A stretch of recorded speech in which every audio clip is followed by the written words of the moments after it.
harm our children if we tell them, I love you, but our actions or responses don't line up with that. We still shout, lose our patience, and shame. How can we create a safe and accepting place in our homes for our children to be vulnerable and themselves? What nonverbal expressions of posture and visual clues do our children send us to tell us they are hurting and feel like no one understands them that we just miss? How is our brain wired by fear-based responses? And how does our body hold trauma?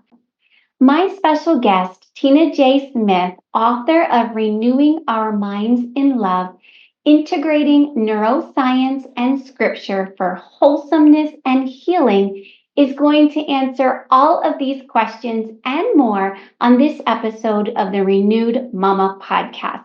There is so much goodness in our chat. Hey there, Mama. I'm Kimberly Mutar, and you pushed play to the Renewed Mama podcast. Do you want to be done with the negative, critical tape that keeps replaying in your mind? Do you want to parent without shouting and shaming, even when there is whining, spilled milk, and bad attitudes? Are you looking for a better way to speak to yourself, to your children, and your husband that honors, motivates, and keeps you connected instead of in strife? Then you are in the right place. This podcast is for mamas who want to renew their thoughts, words, and responses.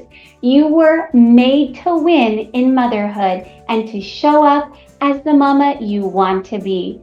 Let's learn how together. My special guest is Tina J. Smith, the author of Renewing Our Minds in Love, Integrating Neuroscience and Scripture for Wholesomeness and Healing.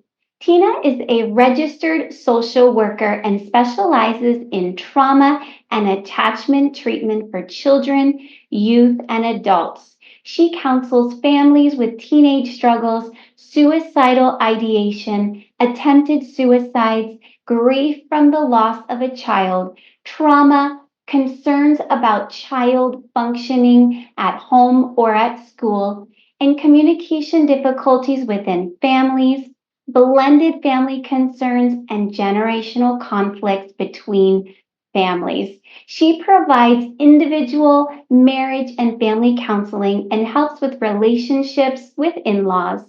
Tina specializes in trauma-based physiotherapy, where she has helped individuals suffering with post-traumatic stress disorder from negative events or abuse, working as a first-time responder, and religious-based trauma. Tina passionately believes that healing is possible. Hope is possible. Let's jump right into our conversation today about her book, Renewing Our Minds in Love. Tina, I'm so glad to be having this conversation with you. Thank you for making time in your busy schedule to be with us. Well, thank you for having me. I'm excited to have this conversation because I think it's such a needed one. Yes. Well, your book talks about church leadership and relationship, which is amazing. I loved reading your book, and I encourage all of the renewed mamas to get it. But can we talk through your book in the terms of parenting and our home? Absolutely. Because, I love about this book is I think sometimes we forget we're all leaders in every aspect of our life. And we have to actually see ourselves as moms, as leaders in our home with our spouses. So we can't actually forget that we're moms who are leading our children to become amazing adults in the future. So we actually can take the same concepts that's in this book because it all applies. Yes. That's why I loved it so much. So I'm asking some of these questions a little bit selfishly because I want to know the answer to these questions. I know you have lovingly served your clients for so many years, and I know you have the answers to these questions, and I know that your answers will be a benefit to the listeners too. Absolutely. I love Okay, it.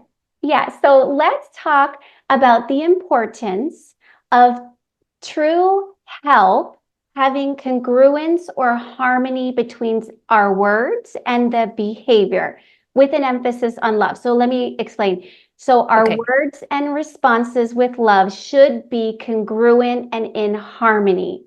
So if we say to our children, you are loved, if we're not following it up with true demonstrations of love. Tell us more about how we can bring harm or good uh, if we're saying you are loved, but we don't line that up with our actions. Okay, I love this. I love this question. Okay. So kids are very emotionally based, right? They're very sensory oriented. So kids don't sit there and logically have answers to things. They observe the world through their senses. So I think it's important that every mama remembers that your kids are watching you and they're paying attention. And when they feel or see something that's incongruent, the kiddos actually internalize their experiences in their environment. So here's the thing that most parents don't actually know. It's not that kids go around and narrate or verbalize these things like, I don't feel loved. I'm not worthy. My mom makes me feel I'm not good enough. Because I always tell parents are always well intentioned. Parents Yeah. always want to be the best parent they can. And I always say there's only good enough parents. We're not trying to achieve perfection. Right. We're just trying to get to a place of good enough. So the incongruency starts with one thing, and it's important. It starts in this first area. If you as a mom say things like, I love you, honey, but you're negative about yourself. So, say you're a mom that says, oh man, I'm so bad at this, where you Mm, look in the mirror and you say, man, I wish I looked different. I wish my clothes didn't look like this. And we can even go to the extreme and say, is there some moms who might say, I wish I wasn't overweight? I wish. And as you can hear, there's a lot of negative. mm-hmm, And what kids will see is my mom doesn't even love herself. There is a mm, feeling, right? Because remember, kids are sensory and feeling based. So in observation, they're saying, well, my mom doesn't really like herself. My mom doesn't really love herself. But then I hear her say, oh, honey, I'm so proud of you. Well, ah, something is now incongruent. So the kiddo is like, I hear you, but there's a lot more negative things happening in our atmosphere of our home.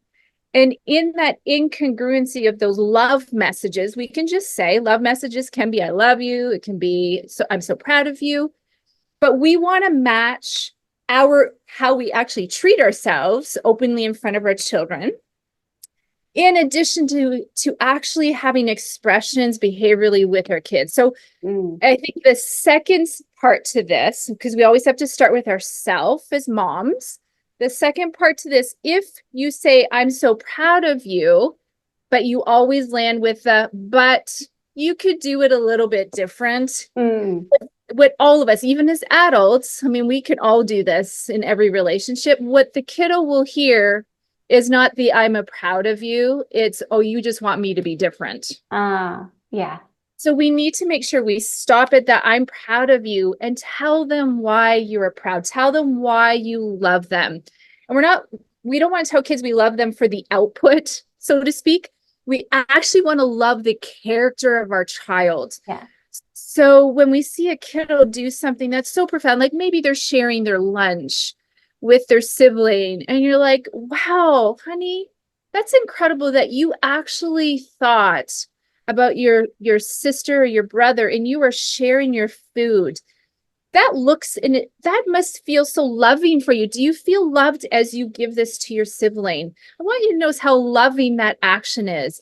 I'm so proud of you. right? So we're actually attributing the I am proud, I love you. Now, we also just want to have those beautiful moments out of nowhere that we actually just say, honey, I just really love you with nothing, right? It's just like Right. those spontaneous, because how often, I mean, I think about when my husband says, I just get a text and it just simply says, I love you. I'm like, oh my goodness, it Yeah. feels amazing. How much more when our kids just have a hug and they get, I love you. And there's congruency in that. There is, I don't need to earn it. I don't need to do anything for this. My Yeah. mom is displaying congruency with herself. And my mom is showing me the congruency between love and behaviors with saying, I'm so proud of you. I love you. This is your character. And we don't land on anything else around changing. So those would Mm. be the areas that I would sum it up. Well, that's awesome. And I had no idea that you would take us to the place of making sure that we're loving and speaking well about ourselves and that our children are noticing that. They I really Yeah, I love that. I encourage the listeners to kind of sit with that. And there's an episode I did just recently on who we are as mamas, our identity, and what we believe about ourselves. So I do. encourage mamas to go back to listen to that. But I do want to ask you a bit further. I love that we can just say, I love you to our kids, and there's no buts, and we are just hugging and honoring them for who they are as a person. But what if we have something that needs to be corrected or an Yeah. area? I've done like the sandwich method where you're edifying and you're suggesting something to work on it and you're edifying. Is that a mistake? No, Or it's does great. that still work and is that still congruent and showing we're loving, but maybe calling them up to something That's more? right.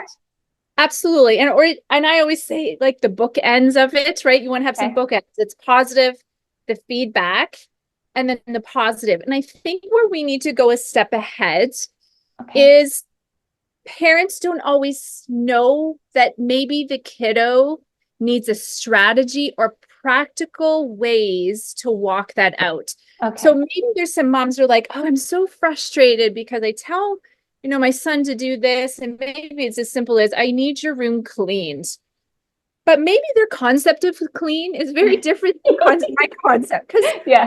the kids, my one daughter, her concept of clean is like everything has its place.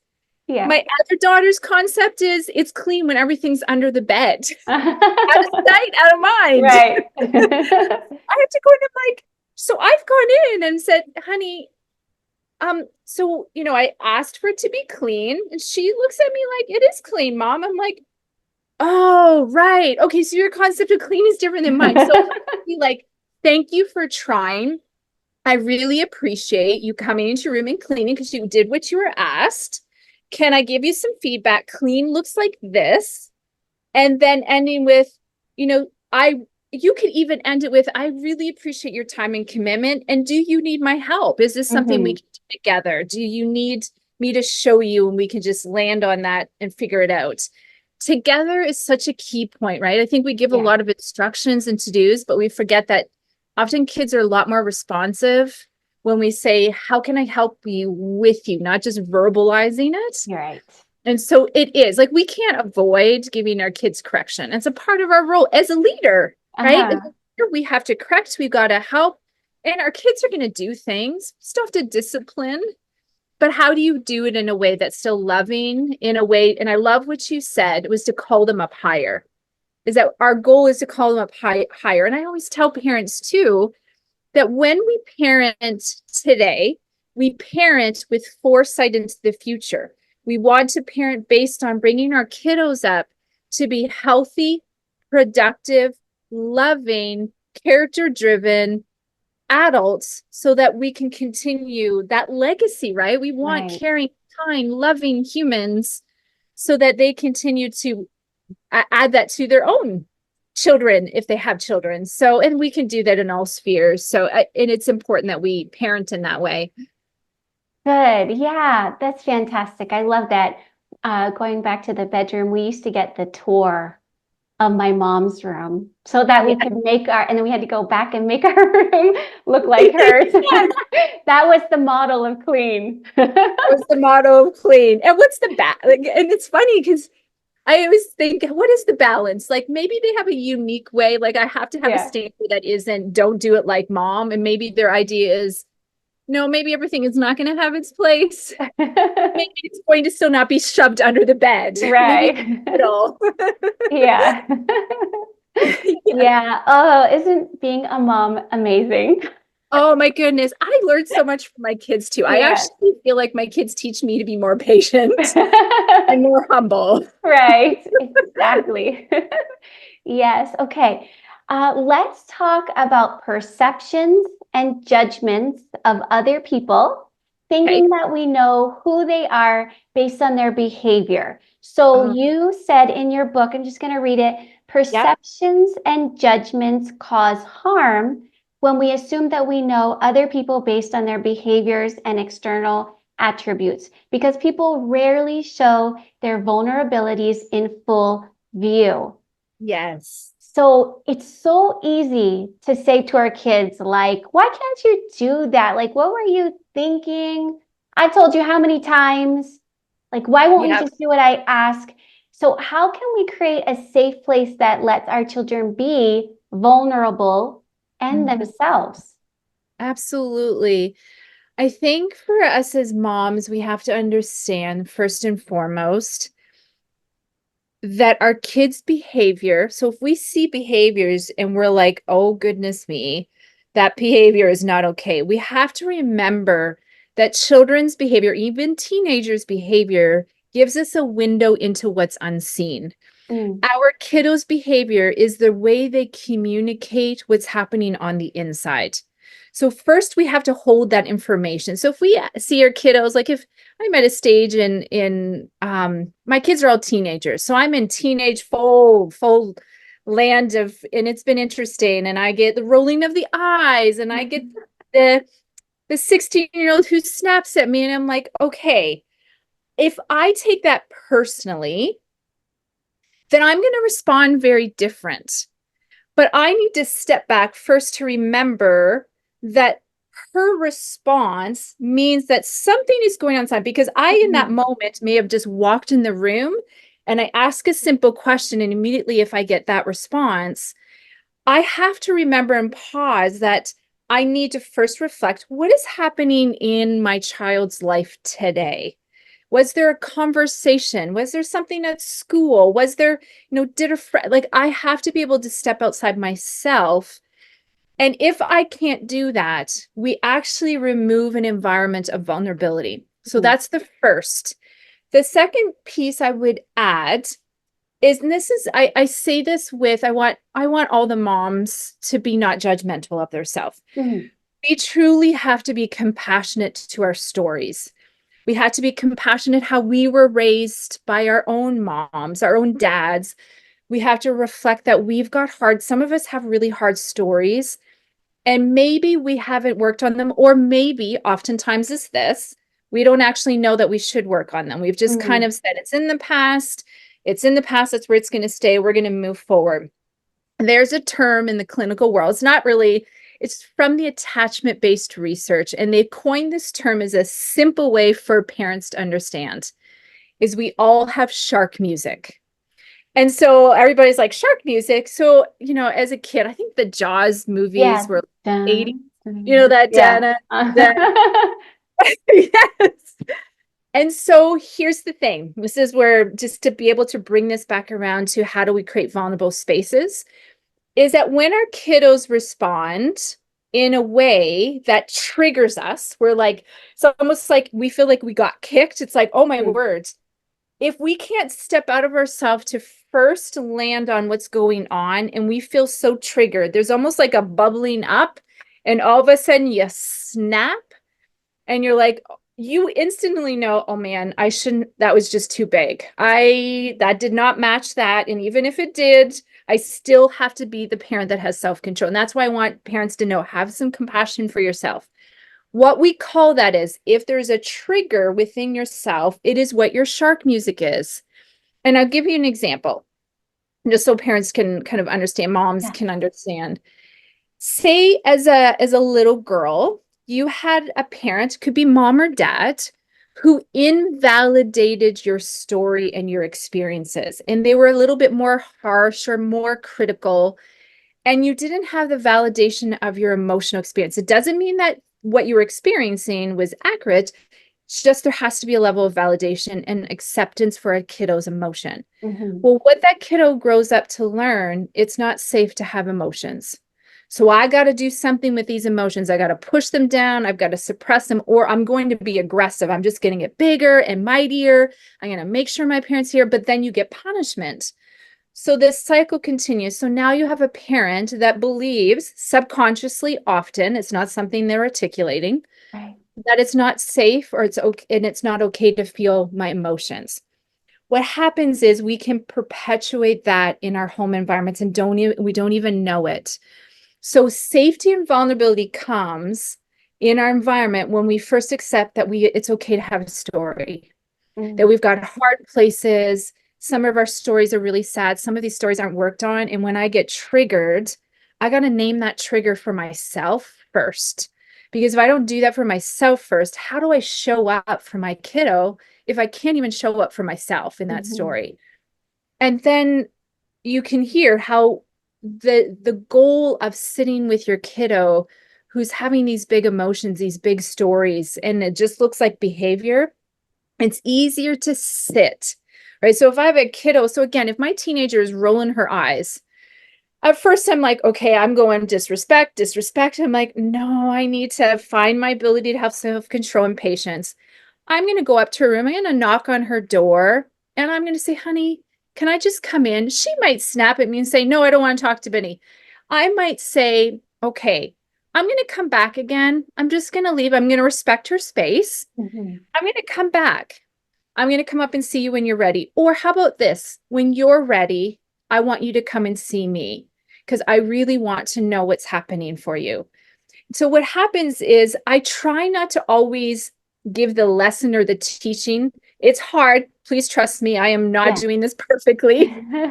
Um, so we want that's what we need to do more times than not. And it's okay if we fail. I fail, I snap back and I'm like, oh my goodness. And then I have to go apologize and do the Right. repair.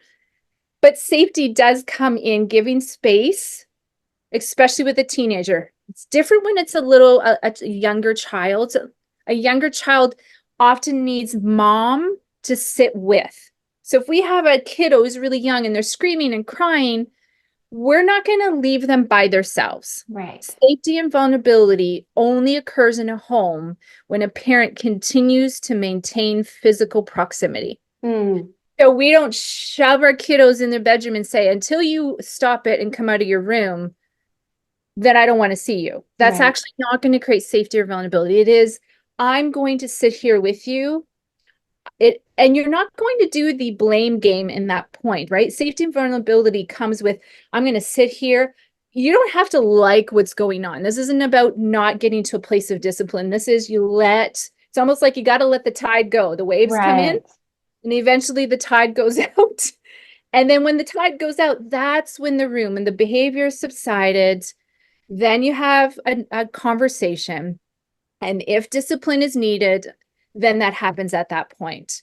But we have to wait. So safety is validating emotion, showing up for your kid as much as you can, never leaving them in isolation. Teenager, we're giving them space, we're letting them develop that independence, creating safety in that vulnerability by, again, showing up, checking in, giving them space to come, responding, and then we can say, it's not okay to roll your eyes. It's not okay to scream. It's not okay to do these things. You know, this will be a consequence. There is a little bit more of engagement, because here's the other thing too I want to add. I'm going to tell a story. It was actually one of the most profound experiences I've had with a client. I had a youth, and the youth was this is years ago. I had a youth who was about 13 years of age, and the parents were having him come for therapy. I sat on my couch, and I've been seeing him for quite some bit. We're just working with a lot of different things. And he looked at me one day and he said this, Tina, I wish my parents gave me more rules and more structure and actually disciplined me. Mm. So I'm actually saying that because I don't want parents to hear, oh, so I just sit with them and let them be emotional and get away with all that. And that's not what I'm saying. Right. It's almost like a series of stages. It's like an equation, a math equation. You have to do one thing before you do the next. And so if we can think about that to get to the answer, the equation is in relationship, it is in validation, but the answer still is boundaries and discipline, because that story continued to reinforce the importance that kids actually need that Right. in the context of love and relationship. And that really creates the safety, a home filled with safety and vulnerability. Can't have one without the other.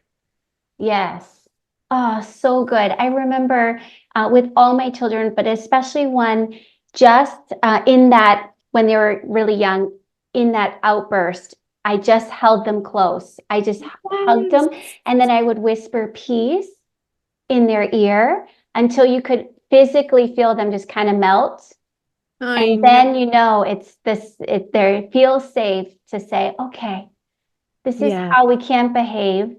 that's Let's try it again right. this way. And then the teaching is ripe.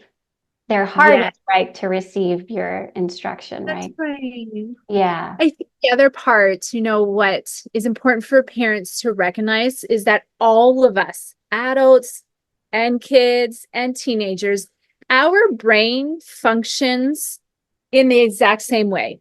How we take in information is different based on our age, but our brain goes into survival mode very quickly. So if a kiddo is feeling overwhelmed and stressed, and the parent's facial expression is activating this at the same time, our kiddos actually can't help to go into survival mode. It is literally the function of our brain. So Hmm. all of a sudden, cortisone is getting extreme. There's adrenaline going. The brain's amygdala is going off and it's setting the alarm. It's like the fire alarm that goes off. And that fight, flight, freeze kicks in, and kids act in ways that they wouldn't when their brain is now neutral and calm and their nervous system has been supported by relationship. So when parents want to speak at a heightened level, when their kiddos heightened, their brain actually cannot even take in information. Mm. They are literally so shut down. So it's actually there's no purpose in it. It almost is that feeling of I feel like I'm wasting my breath. And how often have we felt that way as parents? Right. It's actually factual. There's science behind it that says, yeah, you are. So wait, let's help calm, Right. store, and then speak. And because then, as you said, they're open to it. Their heart is more pliable and soft, and their brain can take in this rich information. And kids actually want that. Mm. They don't want to disappoint a parent. They don't want to feel, they actually want their parents to be happy, even when they might not have done life well today. They Mm. still want to see mom smile at them. Mm. Oh, it's so good. Mhm. So good. Oh, I know that this is going to mean so much to so many listeners. I'm loving this. Okay. Yeah. This kind of is tied in this next question, but you say, oh, I can't wait for your answer to this one. You say that your heart breaks when people say, no one asked how I was doing. No one came to see me. And in this case, with your book, you're talking about like a pastor not coming to see someone. But anyway, the idea was that it still made them feel unheard and completely misunderstood. And so Yeah. that really spoke to me because Speak Life badges, sticker awards are all about helping children feel seen and heard and celebrated for who they are as a person. So please give us 2 or 3 things that we can do to help our children feel seen, heard, and understood. You've done a little bit with when they're just holding them and giving them space and things like that, but how can we help them feel seen and heard and understood without judgment? Because as you say in your book, that's when we truly love others. Mm-hmm. Okay, here's a big one. Yeah. All of our kids have interests in activities, and sometimes parents don't like those activities, because it could be it could be a video game, it could be a board game, and you're like, oh my goodness, I don't want to play that board game. What happens is the kiddo receives that information and says, oh, they want to be with me. So when a child feels seen, is we show up in the way the child shows up. So meaning if the kiddo likes to play a video game and you're not a video game person, that kiddo will actually feel seen when you do the very activity that they like. And that is so important. Like we have seen, like, oh my goodness, I have stories where my kids have wanted me to play, like video games would be one of those hard things for me. I'm like, oh, you want me to play a video game? Yeah. And how often do they ask? And I'm like, okay. And they're so excited. They're like, Mom, game. I'm like, yep. And I'm gonna like it. Yeah. I'm working on my facial expressions. But they're so pumped because it's all of a sudden, we know that actually mom doesn't like doing this, but I'm seeing right now because she is actually showing up in the way that I love, because this is what I like. So the second thing would be this. It is so important for parents to go up to their kids' room when they are in the room and say they've come in the door and they're up in the room and they haven't said anything. One of the key things I hear a lot of parents assume it's a perception. So we're just going to break this perception that kids just want to be left alone. And I got to tell you, that is a myth. Kids actually want you to go up, knock on their door, depending on the age. If they're little ones, you know, you've got the door open. Maybe they've ran upstairs or they've been upstairs for a long time and they're playing. No matter what, kids want the parent to be intentional with going into their bedrooms and saying, hey, just wanted to come and see you. I just wanted to check in on you. Are you okay? Yeah. That is so key. We don't want to yell at the top of the bottom of the stairs and say, so and so, can you come down? Yeah. Right? We want to actually go all the way up and we want to be intentional. That makes a kiddo seen. So you get the theme. Here's the theme. We have to get over ourselves as parents to be able to enter into the space of our child, to actually experience their world and the way they experience their world. We need to actually run to them, go to them. This is not creating spoiled children. I always tell parents, the concept of spoiling your child with intentionality in relationship does not exist. Spoiled children is about materialism, not relationship. Right. Relationship cannot spoil children. Your child is crying, you hold them. If your baby's crying, you hold them. It does not create a spoiled. It actually creates a healthy, functioning child who becomes a healthy, functioning adult. Right. So we need to attend and be present. And I always say too, just because your kiddos may not be sleeping through the night. So for these mamas who have little babies, parenting is a 24-hour, 7-day a week. It is such the greatest joy. You will never regret it, even in those hard nights that you're up with your child. Parenting is nighttime. Parenting is daytime. We show up. We have boundaries. We still got to pour back into ourselves. Right. And we still have to do all those things. But a child is seen when we show up. That is this. And those are two things: knocking on the door, going to check, doing the things that they like to do in their world.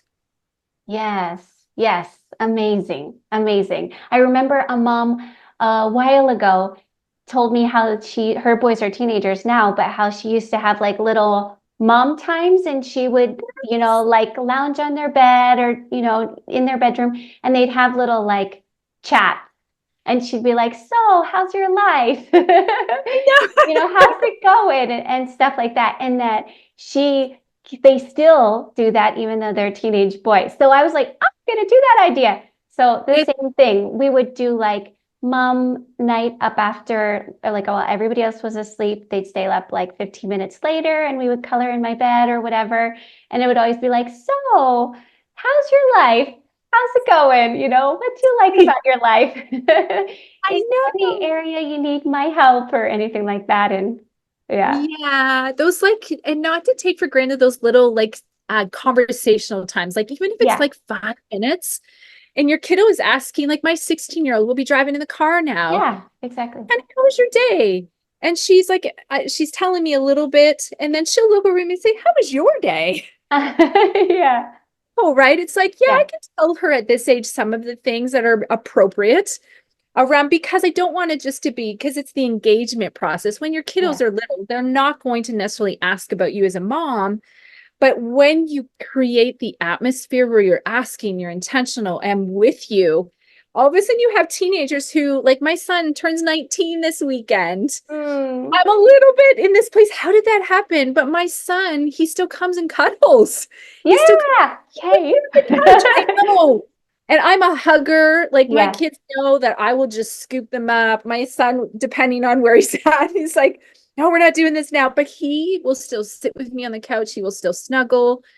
And it doesn't have to mean, that doesn't mean I've been a perfect mom. I have made tons of mistakes, but I have tried to learn how to say I'm sorry, which is Yes. huge, Yes. and still doing the repair. And you got to keep showing up. Just keep showing up.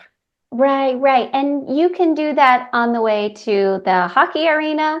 Yes, You can do that in the grocery store if you just take one of them with you. Yeah, that's you can look for right. those small ways. Like even this morning, Jonathan was like, "Hey, Mom, can you help me unload the dishwasher?" Even though I had assigned him the task, right? He just wanted the company. He could totally able to do it himself, right? Absolutely. I Yeah, know.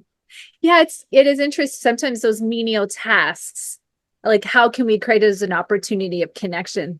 Our family has this, like, it's become the family tradition. I don't know that my kids would have named that, but raking leaves. Mm, My youngest will say, "Oh, it's almost raking leaf time." I'm like, how is this in my mind? I'm like, you like to rake leaves, but it's not the leaf. It's not yeah, actually the raking of the leaves. It's that we, as an entire family, we go do out it and rake together. the leaves together. So we throw Yeah, on the worship music and we're in the backyard and we're raking. And my kids absolutely love that. yeah, So yeah. those moments, don't underestimate. It's not going to be a date night to the movies. It can be just something you got to do around the house, and how can you show up as Right, right. hmm. Well, that gives me hope too with your son still enjoying to cuddle. Because I say that to Jonathan, he's on the ice playing hockey, and I'm like, getting him a wave. I get a wave, at 9. And I'm like, will you still wave to me when you're like, well, he's super cool now, but when you're super Yeah, cool and you're like 17 and it's like, mom's still cool. She's waving to me. Will you still that's wave right. to me? Yeah. It Yeah. comes back around. There's always this stage where it's like, no. And then it comes back around and they actually have a different appreciation. I would say that's what my son's at. He's Right. still a little bit bouts of, but he is still at this full-fledged, like, I will hug my mom. He'll jump on our bed. But Yeah. again, it's like, it's just, again, showing up imperfectly. That is, I think, the most important, is that showing up imperfectly, Mm. whatever that looks like. Yeah, so good. So good. Tina, you make the statement that sometimes when people are sharing their stories with you, their nervous system is twisted so tightly that their body aches, their breathing is shallow, and their heart races. And you can see the pain in their faces that speaks without words. And there are Mm-hmm. profound stories. You talked earlier about the stories that we all carry, but those stories are held in nonverbal expressions of posture and visual cues that often go unseen. And those Mm-hmm. visual cues are like windows that create an opportunity to engage with Yeah. people who are hurting and feel like no one understands them. I would love to better understand some of those nonverbal expressions of body and visual cues that our children, even our spouses, our friends, I mean, even my tutoring students, that they're making, but I'm not acknowledging that they are cues. How do we tell us some of those flags that we can recognize and then respond in a way that shows care? Yeah. I love this because I think so much of us, we are always waiting for the engagement, almost like the verbal, we're waiting for the story, or waiting. But if we actually become more aware of our surroundings of people, and we actually pause and we observe how people interact, we will actually begin to engage in aspects of their story, because as we were, we've been talking about being intentionally, helping people be seen Right. and creating space for vulnerability. Well, what happens is if people haven't been able to be given spaces of vulnerability, they store all of their stories in their body. And so that concept of the nervous system, I always say it's like nervous system is twisted so tight and their brain just spends so much time activated. Mm. There's an expression, the more unresolved experience in one's life, it shows up in nonverbal ways. So if we were to observe someone, I think some of the quick ones that I can show, I kind of help people is, when we're driving in a car Yeah. and we're kind of slowly going down a main street and we see people walking and we might avert our eyes. And I really want to task people with this. Okay. Just look around. Don't look at the stores. Just take a look at the people. What you'll notice is that when a person is walking, you'll notice people will observe it, but they don't actually and be the person that says, I wonder what hardship that person has gone through. Mm. These are the individuals you will see them walking and they look down at their feet and they're hunched over. And there's a level of, and this one's a really obvious one, but there's a level of you can just see the heaviness. Mm. And what that really is telling us is that their nervous system has come to a place. There's two terms we've actually used. One is hypoaroused, the other one is hyperaroused. When someone's nervous system is in a state of hypo, so we've got like this window. So if everybody thinks about a window, when we have stories stored, we can say trauma or negative events in our life that are unresolved. What happens over time is our nervous system and our brain, depending on how often it has to be activated, we either be here one day, really hyper aroused, which is like anxiety, it could be panic attacks, it could be like you just see someone and they look overwhelmed. Mm. There's tension. And then the other part is someone who kind of lives at the bottom part. Now, people can go up and down, but someone who looks at the bottom, they looked sluggish. You could tell someone who's depressed. Okay. Most of the time, people can observe depression because there's almost a sorrowness about them. Right. They don't make a lot of eye contact, or a really good key understanding of even people who carry shame is they don't actually feel okay to make a lot of eye contact. So they'll Mm. look away, they'll look down. And that is an expression within their body. So we want to seek eye contact. We even want to listen to verbal expressions, right? If someone is completely neutral and there's no excitement and they just seem like almost a level of despondency, it's like that's a person that has a story and they don't actually know that this is what it looks like on the outside. Right. I would also add aggression or big, strong behaviors is a story, right? Those are typically the people that people are like, I don't know how to approach someone or talk to someone who's really loud and big and bold and almost aggressive by the words they use. Right. I'm still going to say that that's a survival expression. That's the person that has gone through so much in their life, even in their kiddos, right? If a kiddo is aggressive, what the aggression says is, my world is not safe. Mm. And the only way that I keep my world safe is to keep people here rather than close to me. Because I know instinctively when I get really angry or when I have big behavior, so this is what their brain is doing. They don't actually articulate. Right. They will actually be angry and aggressive because it keeps people away from them.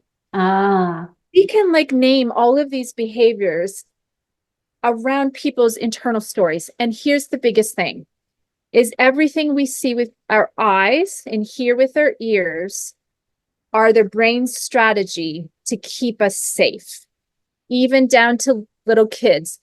Here, and another interesting thing is when a baby stops crying. So if we and I know this is going to be hard for moms who might and didn't know, is that when a baby's crying and crying and crying and they don't get picked up, their brain eventually moves into a level of complacency because they get flooded.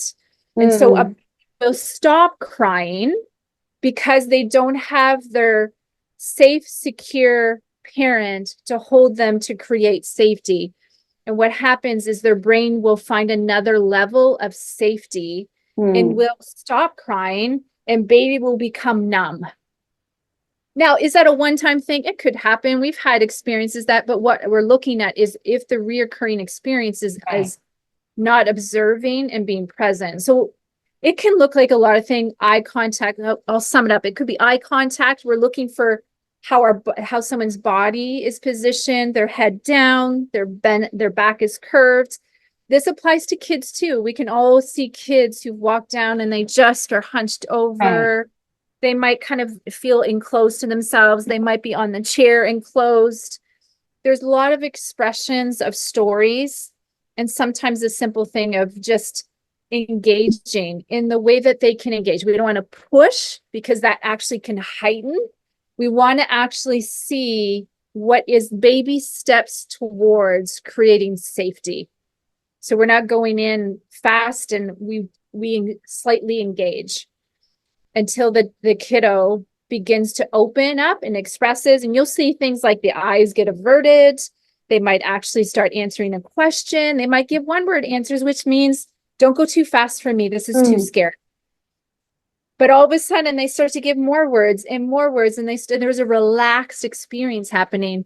What the kiddo's brain is saying is, this person's safe for me. I Right. can start to open up more. And for some kids, it takes a long time to get to that place. Mm. So hopefully that helps answer. Oh, yeah, yeah, I love that.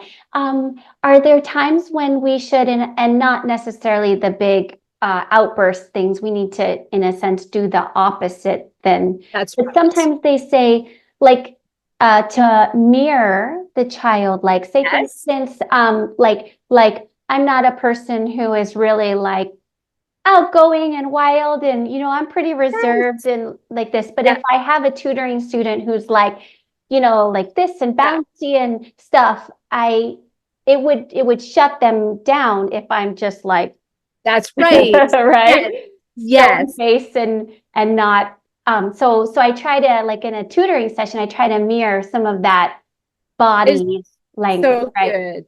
Well, and think Yeah. about as moms, what do we do when we have infants, when we have babies? Attunement and mirroring is one of the first early stages of attachment, developing secure attachment. So, when babies make the cooing noises and baby Right. makes like the funny faces and we make them back, and we're making all of these, like, mimicking and mirroring the noises and the facial expressions that actually needs to carry on Mm. for kids and even for adults, right? Adults, Like, yeah. we're relating to each other. You want to actually, I always say there's an element that we need to be a chameleon, appropriately a chameleon, Mm. Yes, right? So right. we're not going to, if we have adults who are highly aggressive, we're not going to mirror that. We're going to mirror what we need them to be, Right. not the place of judgment. So if we have a kid who's aggressive, we're not going to mirror that. We're going to validate it's hard, but we want to mirror something that's appropriate. So again, we're mirroring in a way that's appropriate, but we're modeling what's appropriate. Mm. But sometimes the blueprints that kids come from, they don't know what is appropriate. So we can Right. model that, and they can watch you and they'll feel different about it. But if we're just having normal everyday fun and a kiddo is sitting there and they're a little bit like they're not excitable, we're not going to be excited because this has nothing to do with modeling something appropriate. We're going to model, like, we might come in very casually, sit down, do like something very balanced to match them. So mirroring is important, and then modeling what's appropriate is distinct when it's behaviors we don't want. Yes. Yeah. Okay. So good. So good. Let's talk for a minute about the brain. I Okay. loved how you told us a little bit about how the brain is operating with those different stories and things that the child is feeling. But I'm intrigued with how the brain can be wired by fear-based responses. Would you tell us more about that and how to help ourselves and our children out of the fear-based responses? Okay. So this one's a little bit, again, some of it is the intentionality around showing up. So we've talked a little bit about that, but strictly when we have a brain that gets wired to fear, we first need to understand, how does that happen? Our Okay. brain Yeah. doesn't just one day open up and say, I'm going to be so wired to fear, I'm going to have a ton of anxiety. So most people don't know that anxiety is actually fear in the brain. We hear a lot of language around, I have anxiety, my child has anxiety. Anxiety is actually inside. If you open the brain up and you actually could see, it's actually the brain is activated. It's living at a very heightened fear-based state, which then it feels like anxiety. It's the nervous system's response to fear. So we then have to ask, well, why is that? How did that happen? Because we can't just unlock something and bring healing if we don't know the why, right? So if we go to the hospital, this is probably the best way I can help parents, moms understand. If I cut myself, I put a Band-Aid on it Yeah. and I pulled it off and I'm like, oh, it's really red. I'm going to keep putting a Band-Aid on it and I'm not going to do anything. I might try and clean it, but it's still red. Right. I think instinctively we all ask the question, there must be something more going on. Like I'm treating, like I put the bandage on, I put some surface ointment on it, but that infection is still happening. So instinctively as moms, after we've tried every surface thing that we possibly can do, Yeah. it's not changing. We need to go figure out the cause. And that's what I want parents to understand is that we don't just deactivate a fear by putting a bandage on it or putting some really great ointment on it. We actually have to ask, what has happened in my kiddo's life? So one of the things I love telling parents to do, not from a place of self, like judging yourself. It's hard. We can't live in this world without something happening. We are living in a world where we can turn on the radio, the news, there's things happening. We don't really know what information our kiddos have taken in that could have activated this fear. Okay. So we have to come from a place of being curious. I always tell parents, adults, let's be curious about our world. Let's be curious about our stories. Let's be curious about our kiddos' stories, not from blame, not from judgment, but from a place of self-compassion and compassion for them. Right. So I always encourage parents to do a timeline. So what this looks like is you take a piece of paper and you put a line down the middle and you put a positive sign at the top, like a plus sign, and a negative symbol at the bottom. And you just go from the day that when you found out you were pregnant. So some mama stories are, I had a ton of I was sick all the time. Right. Pregnancy wasn't great. That goes on their timeline. That actually has an impact to a baby in utero. So then maybe the birth story was a really hard birth story. That goes on the timeline. Well, maybe in the midst of that, they decide, hey, I'm going to go on vacation. And we have this most beautiful trip to Disney World. That goes on the positive side. On the negative side, anything that appears like negative or traumatic goes on the bottom, and then the positives go at the top. What happens is after you finish a timeline, so you might do like, say your kiddo is 5 or your kiddo's 10 or 16. You want to track all of the stages of development. So again, we're getting to the root system to fear. So when we understand that during different phases of my kiddos growing up, I've had things like loss of an animal is huge for kiddos when they lost a pet, car accidents, loss of close relatives or friends. That all goes on timelines. If a kid was bullied, if there's transitions in their home, if they moved a lot, that is impactful. So all of a sudden, we want to add the stories of positivity. We want to say there's been trips, there's beautiful traditions, or all of that. But when a kiddo is operating out of an activated, heightened fear, you're going to see a demonstration of that. They might say, I have tummy aches. They might have night terrors at night. They might feel like, Mom, I'm just not feeling good. You think it's they're being sick, but most people don't know that we have neural matter in our stomach. When kids say that they're sick, we have to negotiate. Is this really sick? Or is this, I don't want to go to school, or I don't want to do this thing. But my kiddo is eating, so it's not flu. What you're going to start to recognize, there is an anxiety that's fear. So we want to look for the cause. What I love about this is when parents can do this, they'll open up this timeline and they'll see a series of things that have occurred over their child's life. You now found the root to the infection. And the infection is the fear, because we are not designed to be living in fear. Fear is supposed to get activated and then it's supposed to be released. It is a gift from God. It is his design in order to keep us safe, but we are Mm-hmm. not to live in that state. So we just want to be curious and say, what has happened in my kiddo's life that I just need to come surround them and help them bring healing? And my relationship is key to that. I would also add that sometimes as parents, we're not supposed to do everything. We can't be the superhero all the time in our kiddo's life. Sometimes we need to reach out to a professional to get help so Mm-hmm. that we can join the parents in their healing journey. And so what happens now is like, just like the hospital, the doctor comes in and says, you know what? I think there was something that got lodged in there. What was your kid doing today? Well, I was playing out in the playhouse. It was there wood there. And all of a sudden you come to realize deeply planted is the sliver. And I want Right. to say that that's like our stories, is that the doctor says, okay, let's get the sliver out. And then the healing takes place. And that's what we Mm-hmm. have to see. Our stories got to get the sliver out in order to experience the fullness of our healing. So so you get the cause to the fear, and then we unlock it to peace, neutralize the fear by bringing healing to our stories. So Mm-hmm. we have to go back to go forward. That's Right. important. We'll live in the past. We go back to bring healing to our past so we actually can move forward and live from a place of freedom. And that applies to our kids too. Like we all have the same brain. It's just where we are developmentally in our brain. Right. Oh, Mhm. yeah, that's so good.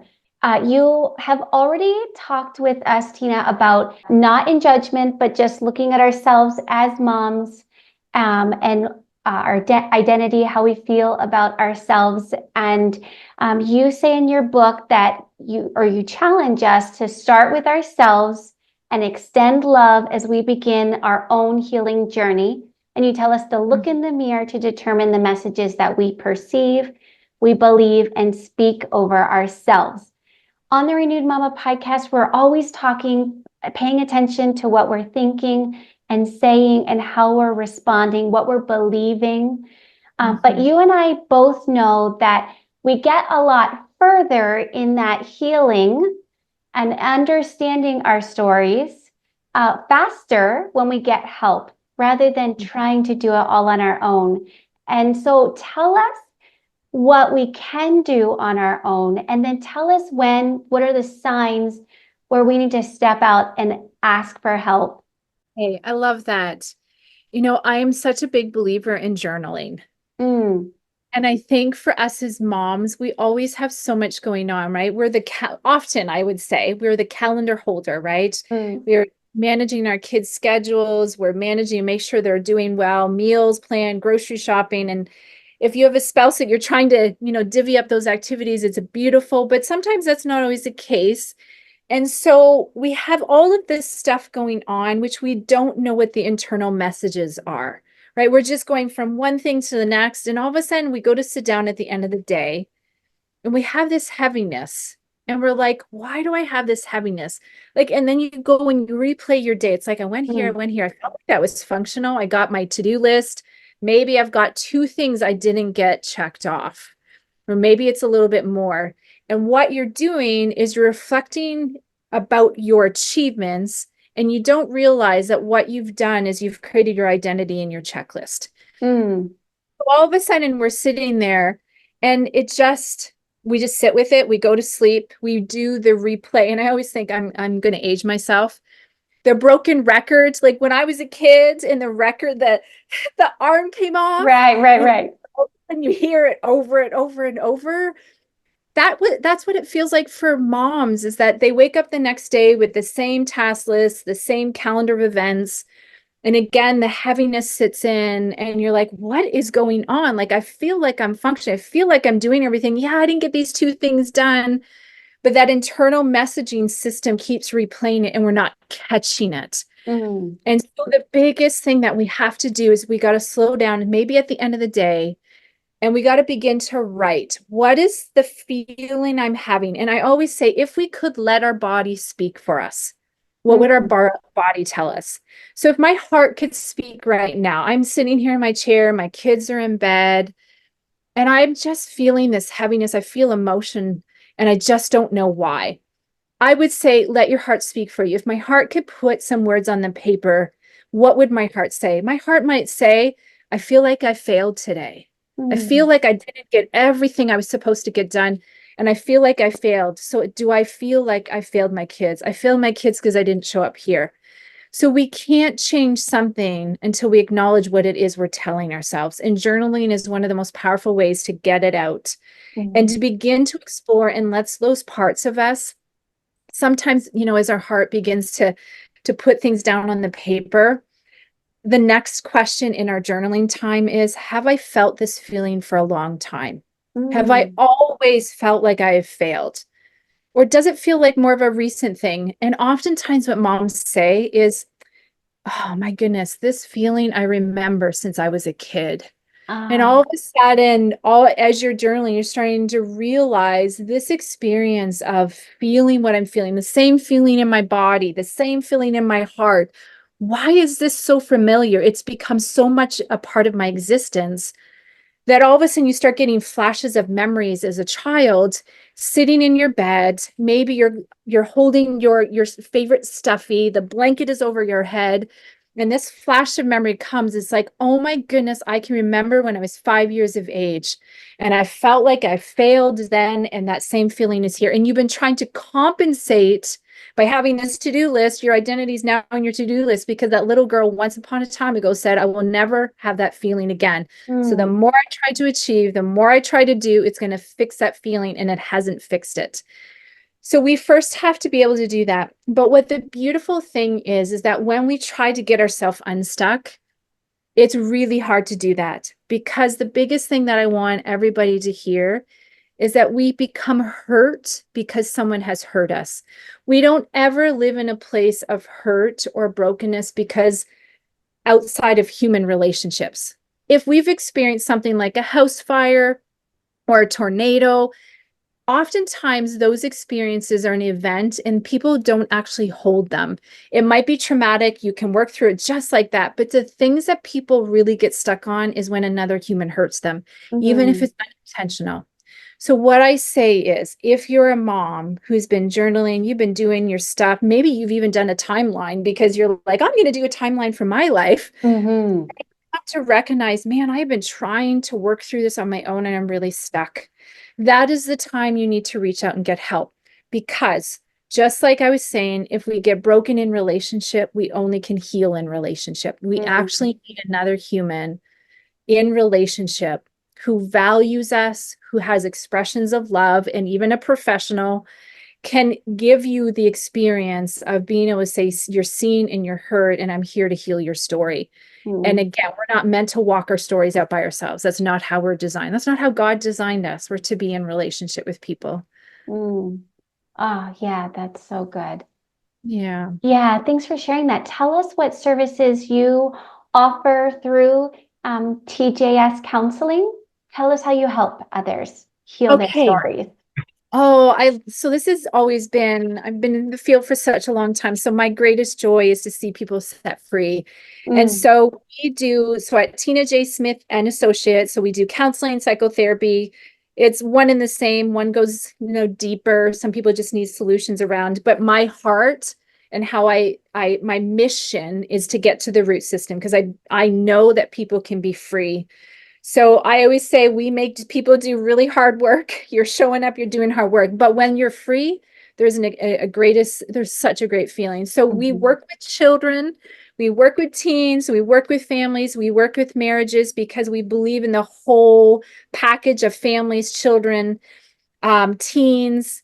And so the biggest thing also that we really try to tell parents is, when we work with kids, we actually work with you too. We don't believe that kids can rise up in their healing without integrating the parents in the work of a Mm. child. So we do what's called integrative attachment work, where there's been attachment fractures. That repair happens here as we help support parents knowing how to repair their attachment, because again, no parent goes in with the intent on fracturing the child's attachment, their secure Right. attachment.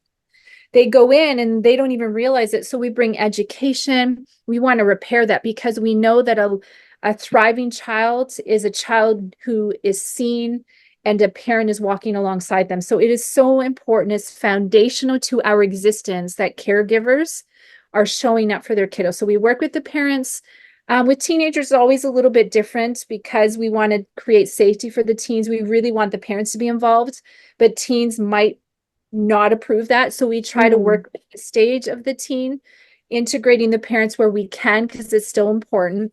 Um, yeah, so we do all of it. We get to the root system. We want to restore relationships. We want people to be thriving. We want to teach them how to do this. Therapy is not supposed to be long term. Like when I say long term, it feels long term when you're in it, but it's not supposed to be lifelong. Hmm. So it may operate from it feels like a longer term process, but you're not to be in therapy forever. Yeah. You can feel like you can sustain yourself too, right? And we have other supports that we want. Our friends, our family want to show up in our life too. And so knowing how all of that takes place is important. Right, right. Well, tell us so those listening by audio can hear, and then I'll Yes, also leave a link in the show notes. Where can people who say, I need Tina's help, reach out to you? absolutely. Okay, so people can reach out. There's our phone number, which is 519-281-1845. We have an intake coordinator who has hours during the week, so they can go onto Facebook. We're on Facebook and Instagram. And even if you just search up Tina J. Smith and Associates, you'll actually see the intake hours. So if you want to call, you can actually text as well. So we want to be as open as possible for people. So you can text, you can call, you can email, which is intake at, and then my initials, TJS Counseling with two L's. We're the Canadian spelling of counseling, .ca. You can go on our website, which is again is www.tjscounselingwith2ls.ca. There is a contact form in there that you can just message and it gets submitted and it gets rerouted to our email. Yeah, so we're on social media. Check our website out. And we love people. We want to just see them healed. We want families to be restored. That is our heart here. So if anybody wants to reach out, we are here. We are here to help. Yes. Well, thank you so much, Tina, for all that you shared. It was absolutely amazing. Oh, thank you so much for having me. I was Yes. so appreciative. Wasn't that so good? Oh, I loved everything that Tina shared. What did you like or learn from Tina? Share in the comments below because we would love to hear from you. Mama, would you share this episode with every mama you know? It will help us to connect better with our children and our spouse, to understand how our body handles trauma, and help our children to feel seen and heard. Remember that you can watch the Renewed Mama podcast on YouTube while you wash dishes or fold laundry. Watch on the channels Speak Life Badges and Renewed Mama Coaching. If the Renewed Mama podcast encourages you, would you take 1 minute and leave a review on Apple Podcasts or comment on a YouTube video? Your review helps the podcast to grow so that more mamas find it and can stay renewed too. I appreciate it so much. For more resources, visit the Renewed Mama podcast, Renewed Mama Coaching, Speak Life Badges, and Austin's Kids Club.